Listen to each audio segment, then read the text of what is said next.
Big boss season 10ನ live ಅಪ್ಡೇಟ್ಗೆ ಸ್ವಾಗತ. ಇವತ್ತಿನ ರಾತ್ರಿಯ ಏನಾಯಿತು, ಇಲ್ಲಿ ಒಂದು ಚಟುವಟಿಕೆಯನ್ನು ಕೊಟ್ಟಿರ್ತಾರೆ. ಆ ಒಂದು ಚಟುವಟಿಕೆಯಕ್ಕೆ ಮುಂಚೆ ಏನೆಲ್ಲ ಆಯಿತು ಅಂತ ನೋಡ್ಕೊಂಬಿಡೋ ಬನ್ನಿ. ಪ್ರತಾಪ್ ಮತ್ತು ಸಂಗೀತ ಅವರು ಫಸ್ಟ್ ಕಿಚನಲ್ಲಿರ್ತಾರೆ. ಅವರು ಎಲ್ಲರೂ ಬಂದು ಕೂತಿರ್ತಾರೆ. ಅವ್ರದ್ದೇ ಲೇಟಾಗಿರುತ್ತೆ. ಅವರು ಬೇಗ ಬಂದು ಜಾಯ್ನ್ ಆಗ್ತಾರೆ ಇಬ್ಬರು ಅಂತಲೇ ಹೇಳ್ಬೋದು. ಅದಾದಮೇಲೆ ನಿಮಗೆ ಗೊತ್ತಿರೋ ವಿಷಯನೇ, ವಿನಯ್ ಮತ್ತು ಪ್ರತಾಪ್ದು ನಿನ್ನೆ ಎಪಿಸೋಡ್ನಲ್ಲಿ ನೋಡಿರ್ತೀರ, ಫುಲ್ಲು ಜಗಳ ಆಗಿತ್ತು ಅವ್ರದ್ದು ಇಬ್ಬರದು. ಕಾಲು ತೆರ್ಕೊಂಡು ಸುಮ್ಮನೆ ನನ್ನ ಬಗ್ಗೆ ವ್ಯಕ್ತಿತ್ವದ ಬಗ್ಗೆ ಮಾತಾಡ್ತಾನೆ, ಹಾಗೆ ಹಿಂಗೆ ಅಂತ ಕೆಲವೊಂದು ಸಿಕ್ಕಾಪಟ್ಟೆ ಅಲಿಗೇಷನ್ಸು ಅದು ನಡೀತಾನೆ ಇರುತ್ತೆ. ಅದು ಮಾಮೂಲಿ ಆಗಿಬಿಟ್ಟಿದೆ ವಿನಯ್ ಅವರು ಪ್ರತಾಪ್ ಅವ್ರದ್ದು.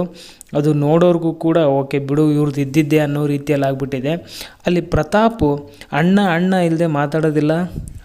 ಅಣ್ಣ ಅಣ್ಣ ಅಂದ್ಕೊಂಡೆ ಟ್ರಿಗರ್ಡ್ ಮಾಡ್ತಾರಾ ಅಂತ ಒಂದು ಕೆಲವೊಬ್ರಿಗೂ ಅನಿಸುತ್ತೆ. ಆಮೇಲೆ ವರ್ತೂರವ್ರು ಹೇಳ್ತಾಯಿದ್ರು, ಸಿಕ್ತು ಇವನಿಗೆ ಚಾನ್ಸ್ ಅಂತ ಹೆಂಗೆಂಗೋ ಅಡ್ವಾಂಟೇಜನ್ನು ತೊಗೋತಾನೆ ಅಂತ ಹೇಳ್ತಾಯಿದ್ರು.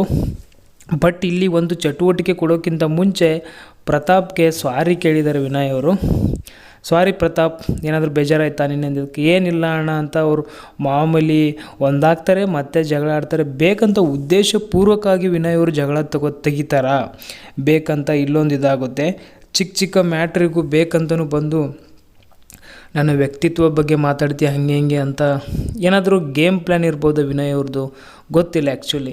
ಸಾರಿ ಕೇಳ್ತಾರೆ ಮತ್ತೆ ಜಗಳ ಆಡ್ತಾರೆ, ಸಾರಿ ಕೇಳ್ತಾರೆ. ಅಯ್ಯೋ ಅದು ಎಷ್ಟು ಜಗಳ ಆಗಿದೋ ಕಾರ್ತಿಕ್ ಜೊತೆ, ಸಂಗೀತ ಜೊತೆ, ತನಿಷಾ ಜೊತೆ, ಪ್ರತಾಪ್ ಜೊತೆ. ಅದು ಎಷ್ಟು ಜಗಳಗಳು, ಅದು ಏನು ಕಥೆನೋ.